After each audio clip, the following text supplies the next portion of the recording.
ख्वाजा जी ख्वाजा।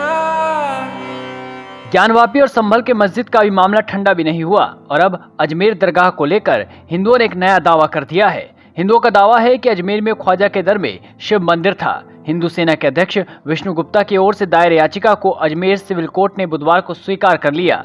इस मामले की अगली सुनवाई 20 दिसंबर को होनी है, जिसके बाद इस मामले पर मुस्लिम समुदाय ने भी आवाज उठानी शुरू कर दी और अब मुस्लिम नेता ओवैसी ने कल संसद के बाहर इस मामले पर खुलकर बोला। 800 साल से दरगाह शरीफ है वहां पर और 800 साल में अलाउद्दीन खिलजी से लेकर उसके बाद आप अमीर खुसरो की किताब है उसमें इस दरगाह के बारे में लिखा गया।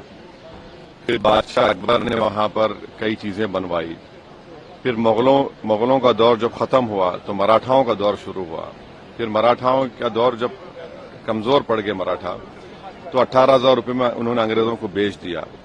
उस वक्त भी कई जैसे जयपुर का रॉयल फैमिली है, उन्होंने 40,000 का सिल्वर पेश किया दरगाह के लिए, खिदमत की दरगाह की।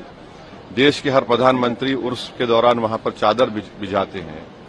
हमारे पड़ोस में जो 2 ममालिक हैं, कंट्रीज हैं, उनका ऑफिशियली डेलीगेशन वहां पर जाता है।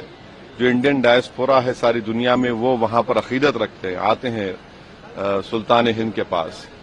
आज अचानक आप ये हरकत कर रहे हैं तो सलीम चिश्ती की दरगाह नहीं है रहमतुल्लाह अलैह की, और ख्वाजा गरीब नवाज की दरगाह नहीं है। कहाँ रुकेगा बताइए? ये प्लेसेस ऑफ वर्शिप एक्ट 91 का क्या होगा? क्या अब डीवाईसी चंद्रचूड़ तो अब तो नहीं है, सीजीआई, क्या उनको अब ख्याल आ रहा है कि अगर वो इसको रोक देते? राम मंदिर के जजमेंट में उन्होंने प्लेस ऑफ वर्शिप एक्ट को जजेस ने कहा कि ये बेसिक स्ट्रक्चर का हिस्सा है। बाद में सीजीआई ने खामोश हो गए जब चंद्रचूड़ थे।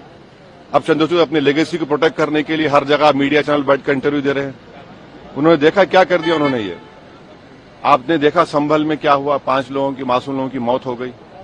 अब भारत सरकार को पार्टी बनाया गया, मिनिस्ट्री ऑफ माइनॉरिटी अफेयर्स को, एएसआई को। अब नरेंद्र मोदी की सरकार क्या वो कहेगी जिस पर नरेंद्र मोदी ने अपनी चादर बिछाई है बहैसियत प्रधानमंत्री कि वो दरगाह है नहीं है? एएसआई क्या बोलेगा? ये पूरा देश को डिस्टेबलाइज करने के लिए, और ये देश के हित में नहीं, हम बार बार आपको कह रहे हैं। ये जो ताकतों का ये जो लोग हैं, इनका डायरेक्टली इनडायरेक्टली ताल्लुक बीजेपी आरएसएस से है, इससे कोई डिनाई नहीं कर सकता।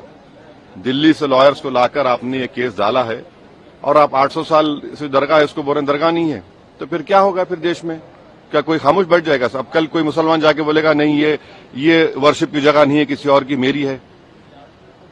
देश चलेगा तो संविधान से चलेगा, रूल ऑफ लॉ से चलेगा, लॉ एंड ऑर्डर मेंटेन होगा नहीं होगा, ये सब चीजें हैं। इसको तो नरेंद्र मोदी को डायरेक्टली जवाब देना पड़ेगा देश को कि आप इन लोगों को रोकेंगे नहीं रोकेंगे।